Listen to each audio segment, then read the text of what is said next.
Hi folks, this is Jason. We're looking at this book, F.F. Bruce, and we've looked at the Gospels. And I'm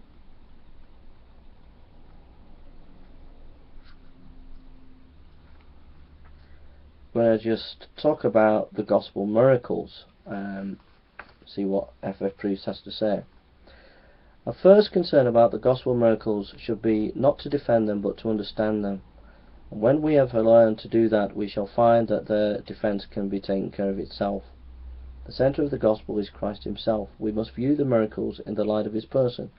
It is thus really beside the point to demonstrate how, as a matter of fact, many of those miracles are, in the light of modern science, not so impossible after all. Interesting as it may be to restate the healing narratives in terms of faith healing or psychotherapy, this will not help us to appreciate the significance in the Gospel record.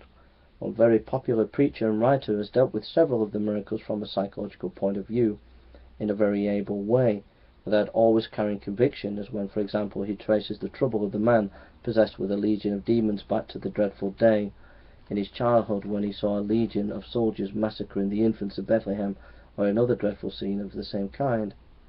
If this sort of argument helps some people to believe the Gospel record who otherwise would not believe it, so far so good. They may even be willing to accept the stories of raising the dead and the view of well authenticated cases of people who have been technically dead for a few minutes and have been restored to life. These may make it easier for some people to believe in the raising of Jairus' daughter, or even the young man at Nain. And these other raisings of the dead remind us of the chief gospel miracle of all, the resurrection of Jesus himself. Attempts have been made to rationalize or explain away the resurrection story from the very beginning, with the detachment of temple guard deputed to watch his tomb were bribed by the chief priest, etc. As regard detail and times and place, some well-known difficulties arise when we compare the various accounts of resurrection appearances. Some of these difficulties might be more easily solved if we knew how the Gospel of Mark originally ended. We do, F.F. Bruce. When some 50 days after the crucifixion, the disciples began their public proclamation of the Gospel, they put forward as their chief argument for their claims about Jesus the fact of his raising from the dead. We saw him alive. I just fill in the gap there with what F.F. Bruce is saying. Excuse me.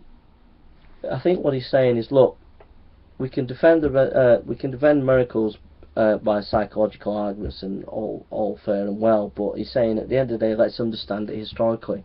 How was these miracles understood? Once we understand these miracles the way people understood them then the defense of the miracles take care of itself.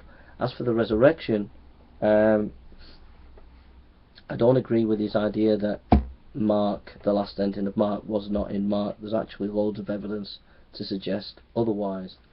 So there we are.